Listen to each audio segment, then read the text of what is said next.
Good morning my friend. Welcome back to my channel Film Buku.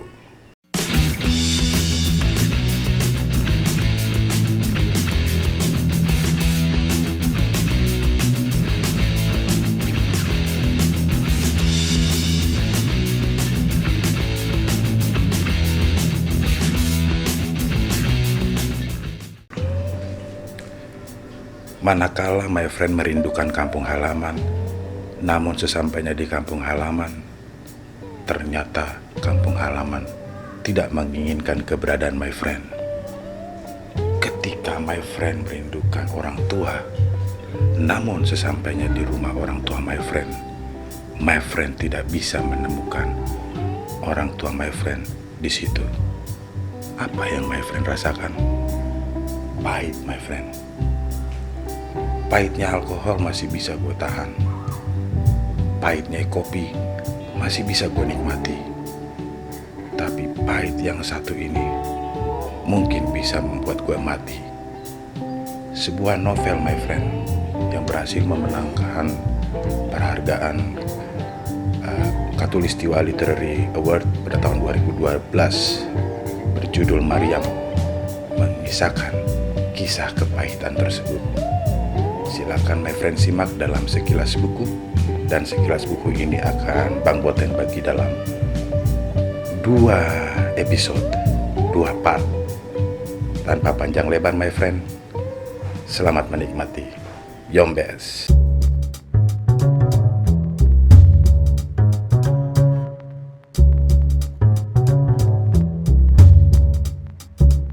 Januari 2005. Apa yang diharapkan orang yang terbuang pada sebuah kepulangan?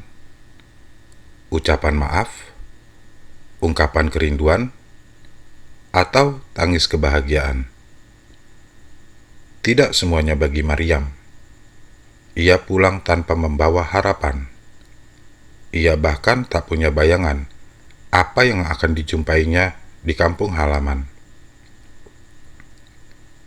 Ia tak berpikir apakah kedatangannya masih ada yang menantikan, atau malah akan menghidupkan kembali sisa kemarahan.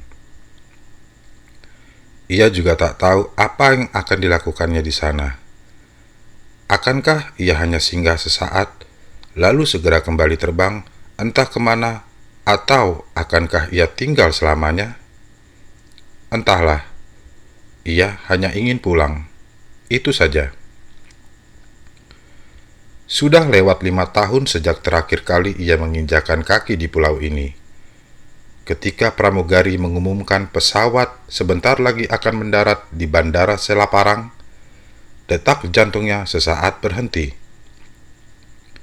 Semakin merendah, semakin gelisah. Gelisah yang tak bisa diterjemahkan. Bukan rasa takut, bukan ragu, bukan pula debar gembira orang yang rindu. Ia hanya ingin pulang. Itu saja. Matahari hampir tenggelam saat Maryam keluar dari bandara, masuk taksi, lalu menyusuri jalan raya. Lalu lalang wisatawan asing, bangunan baru yang dulu tak ada, menggenapi perasaan gamang dalam dirinya. Masihkah pulau ini menjadi rumahnya? Taksi terus berjalan ke selatan, menyusuri jalanan yang naik turun dalam gelap. Maryam sudah tak tahu pasti daerah mana yang ia lalui. Kepada supir taksi, ia hanya menyebut nama hotel yang sudah dia pesan dari Jakarta. Sengaja dia memilih yang ada di selatan, di pinggir pantai yang tak terlalu banyak didatangi orang. Selain karena memang itulah tempat yang paling dekat dengan tujuannya, tempat yang dulu pernah jadi rumahnya. Sudah direncanakannya, ia akan menginap di hotel malam ini, lalu mendatangi kampungnya besok pagi. Di kamar hotel, kegelisahannya semakin menjadi. Dinding-dinding kamarnya seperti dihiasi wajah orang-orang yang dikenal, tertawa penuh ejekan. Televisi yang sengaja dihidupkan dengan suara kencang malah menambah perasaan seperti dalam kepungan. Maryam berlari keluar kamar. menyusuri koridor-koridor taman yang lampunya remang-remang, melewati gerbang hotel, menyeberangi jalan yang sepi, lalu semakin kencang berlari ketika kakinya bersentuhan dengan pasir. Ditinggalkannya begitu saja alas kakinya. Ketika telah menyentuh air, ia berbelok arah, berlari mengikuti garis pantai, menembus gelap, mendekap senyap. Maryam terisak. Makin lama makin keras. Sangat keras. Ini tangisan pertamanya sejak palu perceraian diketok hakim seminggu lalu. Perkawinan yang umurnya belum genap 5 tahun itu karam. Maryam yang memilih keluar. Ia sendiri heran, bagaimana ia bisa selama itu bertahan. Berusaha membangun kebahagiaan di tengah-tengah kecurigaan dan kepalsuan.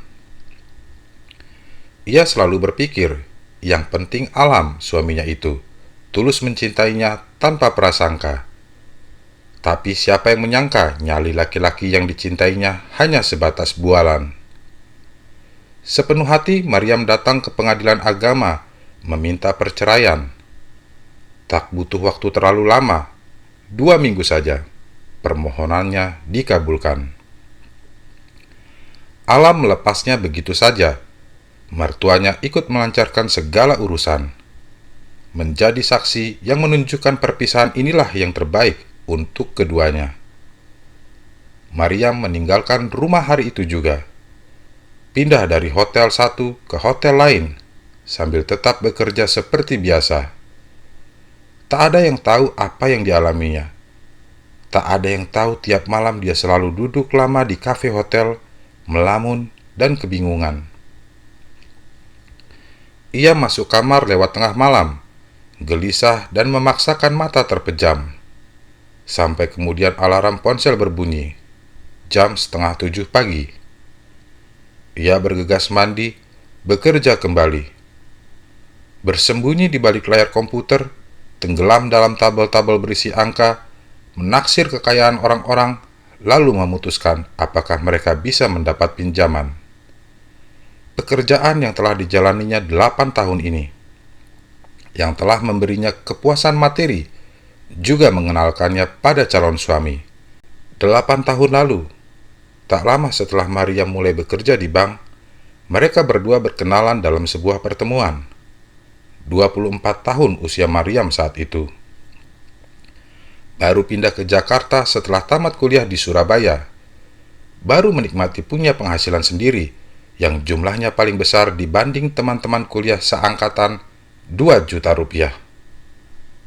Sedang senang-senangnya berbelanja baju-baju baru, memoles wajah tiap pagi, pergi ke salon sebulan sekali.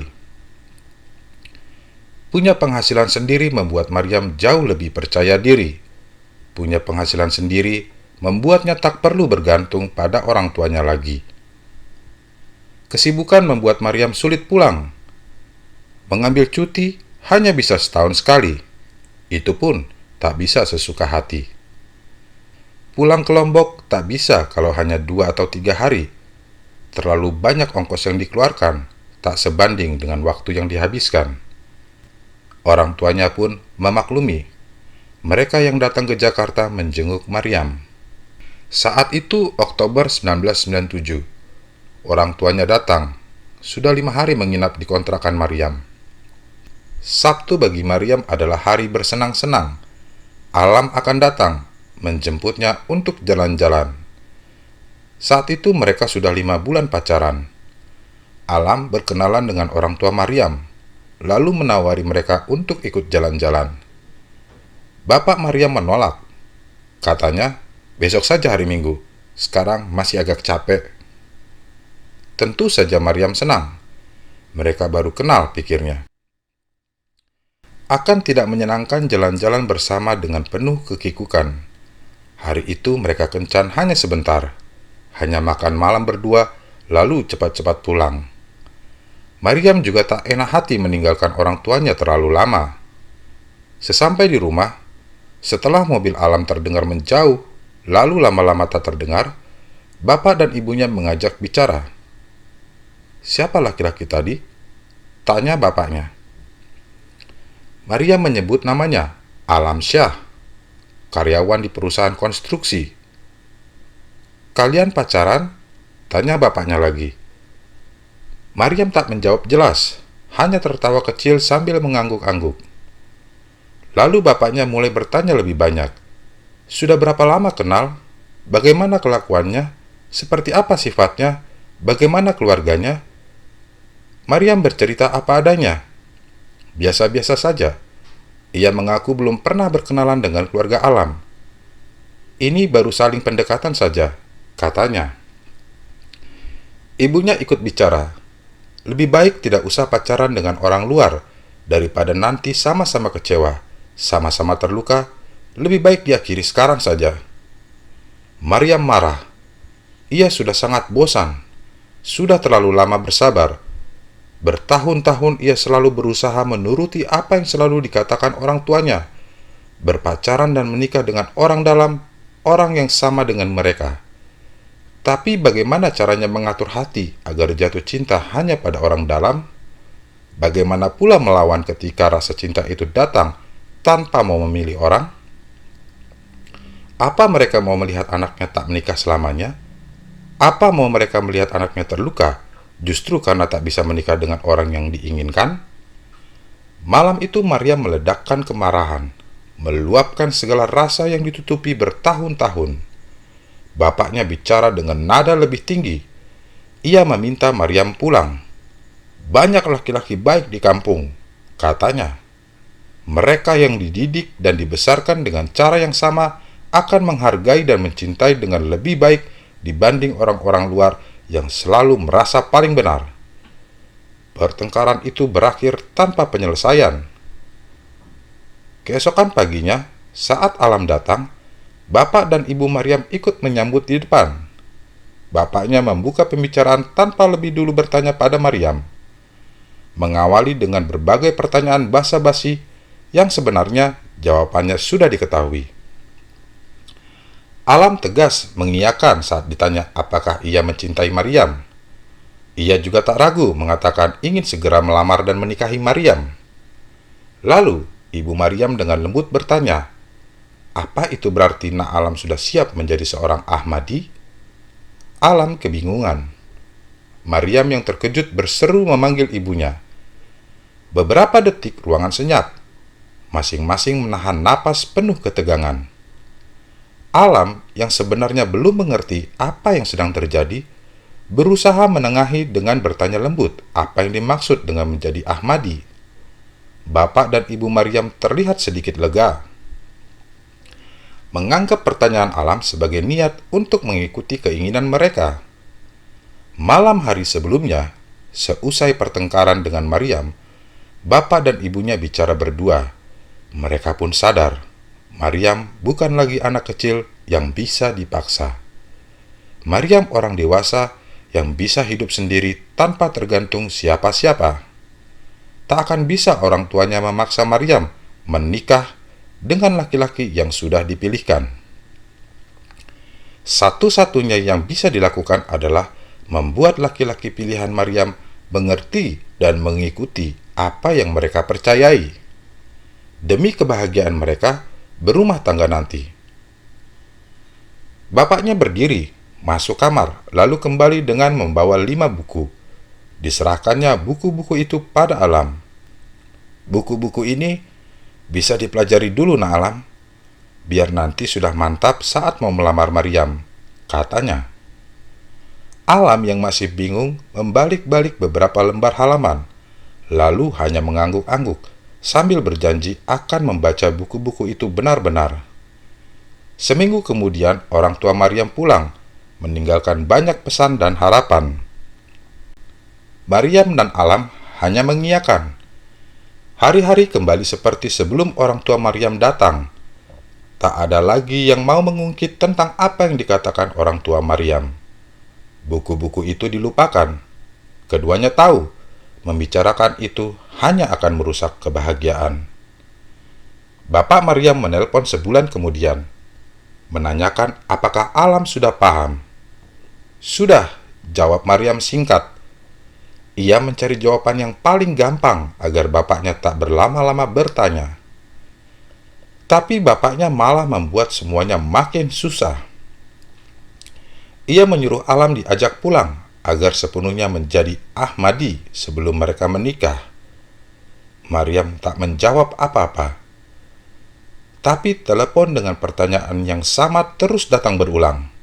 Maryam yang bosan dan kesal kadang sengaja tak mengangkat.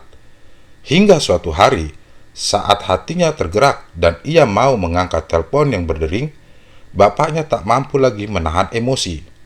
Maryam harus meninggalkan laki-laki itu demi kebaikan dan kebahagiaannya sendiri. Bapaknya pun memberi contoh orang-orang Ahmadi yang nekat menikah dengan orang yang berbeda dari mereka. Perkawinan berantakan. Segala kesengsaraan dan kesusahan muncul. Maryam tahu semuanya itu. Anak teman pengajian yang sudah seperti saudara bagi mereka, Rohma, akhirnya bercerai setelah 2 tahun menikah. Awalnya, Rohma hanya dilarang suaminya ikut sholat di masjid keluarga Rohma. Lalu lama-kelamaan, larangan itu semakin menjadi. Rohma tak boleh lagi datang ke rumah orang tuanya. Tak diizinkan lagi bertemu dengan keluarganya. Rohma melawan. Ia memilih perceraian sebagai jalan keluar. Ia kembali ke rumah orang tuanya. Lalu, belakangan, menikah lagi dengan orang yang sengaja dipertemukan oleh keluarga. Orang Ahmadi lainnya, Rifki, menanggung malu saat lamaran. Ia datang bersama keluarga besar, memenuhi janji pinangan yang telah dirancang berbulan-bulan.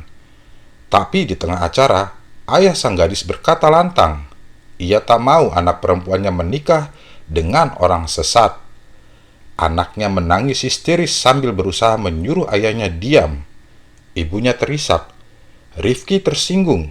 Betapapun besarnya cinta pada kekasih, Rifki tak terima keluarganya dipermalukan seperti itu. Pertengkaran hebat terjadi. Keduanya saling ngotot, tak mau mengalah. Rifki hilang kesabaran. Ditonjoknya muka calon mertua.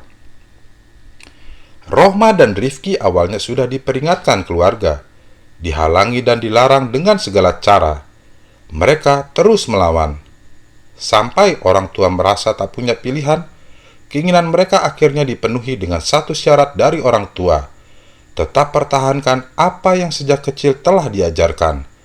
Keduanya menerima, berjanji akan memenuhi. Tapi kemudian, lihat apa yang terjadi. Itu hanya 2 kejadian yang dilihat langsung Maryam. Masih banyak yang lainnya lagi. Saudara-saudara baru, mereka yang tak punya ikatan darah tapi menjadi keluarga karena ikatan iman. Sejak belia, Maryam telah memelihara ketakutan. Ia tak mau mengalami apa yang terjadi pada saudara-saudaranya. Ia ingin menemukan laki-laki yang sejalan, yang membawanya ke pernikahan tanpa halangan.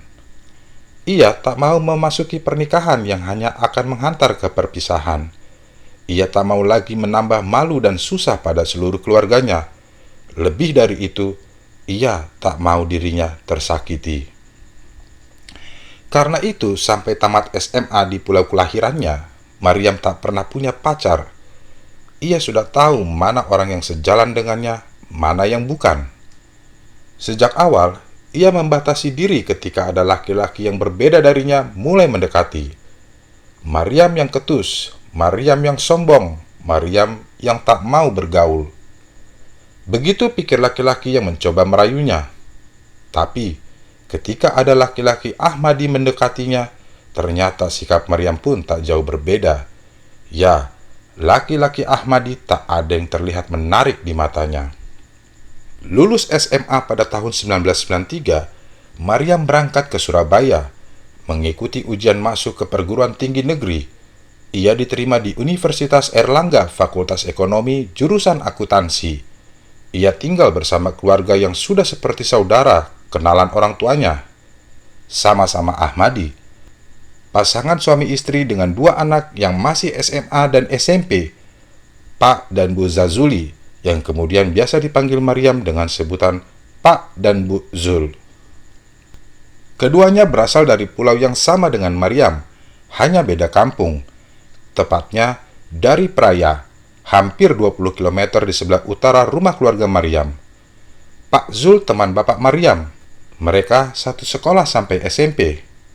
Lulus SMP, Pak Zul merantau ke Surabaya, menumpang hidup pada keluarga Ahmadi yang mau membiayainya sekolah sampai lulus SMA. Bapak Maryam juga mendapat tawaran serupa, tapi ia enggan. Memilih tetap tinggal di kampung, di antara ikan-ikan. Toh keduanya sama-sama berhasil. Pak Zul yang disekolahkan di Sekolah Pendidikan Guru menjadi guru SD di Surabaya. Bapak Maryam menjadi tengkulak ikan. Membeli hasil tangkapan nelayan-nelayan lalu menjualnya ke pasar kecamatan dan rumah-rumah makan. Dengan hasil dari ikan itulah Bapak Maryam bisa membangun rumah yang layak, punya satu pikap, dan menyekolahkan 2 anaknya. Kuliah Maryam di Surabaya dibiayai orang tuanya sendiri. Dia hanya menumpang tinggal di rumah Pak Zul demi keamanan, juga karena tradisi persaudaraan sesama mereka. Pak dan Bu Zul memperlakukan Maryam dengan sangat baik. Tak ada bedanya dari 2 anak mereka sendiri. Maryam sudah seperti kakak bagi 2 anak itu. Maryam membantu mereka mengerjakan tugas-tugas sekolah. Maryam juga diikutkan dalam pembagian pekerjaan-pekerjaan rumah. Semuanya dibagi sama rata. Siapa yang menyapu halaman dan mencuci piring diatur bergantian setiap hari. Sering ada pengajian di rumah Pak Zul, pengajian sesama Ahmadi, setidaknya 2 bulan sekali, pada hari Jumat malam. Kalau tidak ada pengajian di rumah itu, berarti pengajiannya ada di rumah keluarga Ahmadi yang lain. Itu berarti Maryam dan 2 anak Pak dan Bu Zul harus ikut datang ke rumah keluarga itu. Menyisihkan waktu dari jam 5 sore sampai 8 malam, pengajian-pengajian ini seperti aturan baku yang tak boleh dilanggar. Maryam yang menumpang tahu diri dan merasa tak keberatan. Toh, di rumah dulu ia juga selalu harus ikut pengajian. 2 anak Pak dan Bu Zul juga telah menjadikan ini kewajiban sebagaimana mereka sejak kecil dididik untuk sholat 5 waktu. 2 anak Pak dan Bu Zul, perempuan dan laki-laki, besar di kota besar dan menikmati segala kemajuan tanpa kendor dalam beribadah. Semuanya sudah seperti menempel dalam alam bawah sadar. Ibadah dan pengajian tidak lagi sekedar kebiasaan dan kewajiban, tapi juga kebutuhan. Begitu juga Maryam, tinggal di kota besar justru makin menguatkan iman. Ia kuliah dan bergaul dengan teman-teman seperti biasa tiap hari. Tapi begitu pulang, hari-harinya dipenuhi dengan ibadah, pembicaraan-pembicaraan tentang keyakinan bersama Pak dan Bu Zul, lalu pengajian di rumah salah satu keluarga Ahmadi seminggu sekali. Ada 20 keluarga dalam pengajian itu. Banyak juga teman yang sebaya dengan Maryam, atau seumur anak-anak Pak Zul. Mereka anak-anak dari keluarga yang ikut pengajian. Di akhir pengajian yang senantiasa ditutup dengan acara makan-makan, yang muda-muda ini kerap mengobrol dan bercanda. Mereka biasanya menyingkir dari pembicaraan para orang tua, pergi ke teras depan rumah, membawa piring-piring penuh makanan, dan berbincang apa saja sesuai keinginan mereka. Banyak juga yang membawa anak-anak kecil dalam pengajian.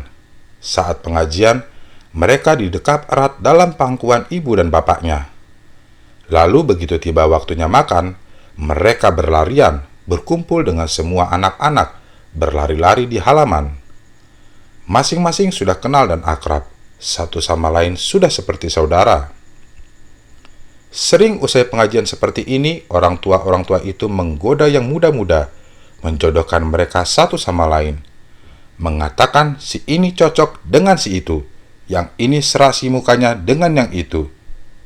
Ada yang berhenti sebatas ocehan-ocehan kosong, ada yang kemudian berjodoh, berpacaran sebentar, lalu benar-benar sampai ke pelaminan. Ya, Pak dan Bu Zul ini contoh paling nyatanya. Mereka bertemu dalam pengajian keluarga Ahmadi seperti ini, dijodoh-jodohkan, dan ternyata benar-benar berjodoh sampai sekarang. Ada satu pemuda yang selalu mereka sebut-sebut akan cocok dengan Maryam. Namanya Gamal, 4 tahun lebih tua dari Maryam. Sedang mengerjakan skripsi di teknik mesin ITS. Orangnya ganteng, kulitnya putih, jauh lebih putih dibanding Maryam yang memang sawo matang. Mereka sudah akrab sejak pertama kali berkenalan. Godaan-godaan dari orang-orang agar mereka pacaran tak mengubah keakraban itu. Maryam tak menolak dijodoh-jodohkan seperti itu. Diam-diam ia malah mengharapkan. Sudah lama ia ingin punya pacar, apalagi sejak tinggal di Surabaya. Tak semata karena usia yang semakin dewasa dan semakin menginginkan pernikahan, tapi juga karena ia semakin ingin tahu bagaimana rasanya punya pacar. Tingkah laku Gamal seperti juga tengah menikmati usaha perjodohan itu. Lagi pula, tak ada alasan bagi laki-laki untuk tak menyukai Maryam. Maryam memiliki kecantikan khas perempuan dari daerah timur, kulit sawo matang yang bersih dan segar, mata bulat dan tajam, alis tebal dan bibir agak tebal yang selalu kemerahan. Rambutnya yang lurus dan hitam sejak kecil selalu dibiarkan panjang melebihi punggung dan lebih sering dibiarkan tergerai. Di luar segala kelebihan fisiknya, Maryam gadis yang cerdas dan ramah. Apalagi yang kurang ketika semuanya telah dibungkus dalam kesamaan iman? Dari pertemuan seminggu sekali di pengajian, kini mereka mulai mengatur pertemuan-pertemuan dengan berbagai alasan. Gamal datang ke rumah Pak Zul di minggu siang. Pak dan Bu Zul menyambut dengan senang. Gamal diajak makan bersama, lalu setelah itu dibiarkan ngobrol berdua dengan Maryam di teras depan. Pernah beberapa kali Bu Zul membuat berbagai alasan agar Gamal dan Maryam keluar berdua. Suatu kali Bu Zul tiba-tiba minta tolong dibelanjakan beras di pasar. Lalu lain waktu minta mereka beli minyak goreng. Kadang-kadang Gamal menjemput Maryam ke kampus. Mereka pulang bersama dan Bu Zul menyambut mereka dengan gembira. Gamal dipaksa makan bersama. Mereka semua sudah seperti keluarga. Kabar hubungan Gamal dan Maryam sudah menyebar ke seluruh anggota pengajian. Orang tua itu semakin senang menggoda. Bapak dan Ibu Gamal pun tak kalah semangat. Sambil bercanda mereka mengatakan hanya tinggal menunggu Gamal minta dilamarkan. Mereka sudah siap kalau sewaktu-waktu mesti berangkat ke Lombok. Semua orang tertawa mendengar kata-kata Ibu Gamal. Lalu Bu Zul dengan tak kalah semangatnya membumbui. Katanya, Bapak Maryam sudah mengirim surat balasan mengatakan percaya sepenuhnya pada yang dipilihkan Pak dan Bu Zul untuk Maryam. Maryam dan Gamal yang duduk di teras depan pura-pura tak mendengar ada pembicaraan seperti itu. Tapi diam-diam wajah mereka bersemu kemerahan. Keduanya memang tak pernah membicarakan soal pacaran, apalagi pernikahan. Masing-masing merasa cukup tahu satu sama lain. Lagi pula Maryam tak mau menikah kalau belum lulus kuliah. Gamal pun berpikir demikian. Skripsinya saja baru dimulai. Setelah semuanya selesai nanti, dia masih harus cari kerja yang mapan, baru kemudian berani melamar. Orang tua mereka paham soal itu. Mereka sudah cukup gembira melihat Gamal dan Maryam punya hubungan istimewa. Tinggal menunggu waktu saja, dan mereka akan berjodoh selamanya, bersama-sama membangun keluarga Ahmadi baru. Setiap orang boleh memelihara harapan, siapapun bisa merancang perjodohan, tapi siapa kemudian yang bisa menentukan? Saat itu bulan-bulan terakhir tahun 1995, Gamal sudah sampai di bagian terakhir skripsinya. Tinggal sedikit lagi untuk bisa disetujui pembimbing ujian pendadaran, lalu ia akan menjadi sarjana insinyur mesin. Maryam merasakan ada yang berbeda pada Gamal sekarang, tepatnya sejak ia pulang dari Banten dalam rangka mengadakan penelitian di pabrik baja untuk melengkapi data skripsinya. Ia tak berangkat sendiri. Ada 3 orang dari jurusannya yang kebetulan tema skripsinya bersinggungan. Selama sebulan mereka tinggal bersama, mengontrak rumah tak jauh dari pabrik itu. Selama berpisah sebulan itu, Maryam dan Gamal sekali saling berkirim surat. Hanya surat basa-basi, khas orang-orang yang sedang jatuh hati. Ungkapan rasa rindu dan sedikit cerita tentang hal-hal kecil sehari-hari. Sama sekali tak ada yang istimewa. Gamal masih terlihat sebagaimana sebelumnya, sampai kemudian ia kembali pulang dan berjumpa lagi dengan Maryam. Gamal menjadi lebih pendiam sejak pulang dari penelitian. Tak terlalu semangat berbicara, sulit diajak bercanda. Seperti ada hal berat yang sedang ia risaukan. Pernah suatu kali Maryam bertanya, dan Gamal hanya menjawab, ia sedang memikirkan skripsi yang harus segera diselesaikan. Maryam tak pernah lagi bertanya, apalagi yang membuat Gamal risau kalau bukan itu? Maryam tak mau lagi menambah runyam. Ia coba mengerti bahwa Gamal sedang harus banyak berpikir, bukan bicara atau bercanda. Maka Maryam memaklumi saja saat Gamal tak bisa datang ke rumah Pak Zul untuk menemuinya di Minggu siang. Toh mereka akan bertemu saat pengajian, pikirnya. Tapi ternyata Gamal juga tak datang di pengajian. Kata ibunya, Gamal sedang tak enak badan. Lalu saat minggu berikutnya, ia juga tak datang. Ibunya bilang Gamal sedang sibuk menyiapkan pendadaran. Pada minggu yang ketiga, Gamal lagi-lagi tak muncul di pengajian. Padahal saat itu rumah Pak dan Bu Zul yang mendapat giliran. 3 kali Gamal tak muncul di pengajian, dan hampir sebulan tak bertemu Maryam.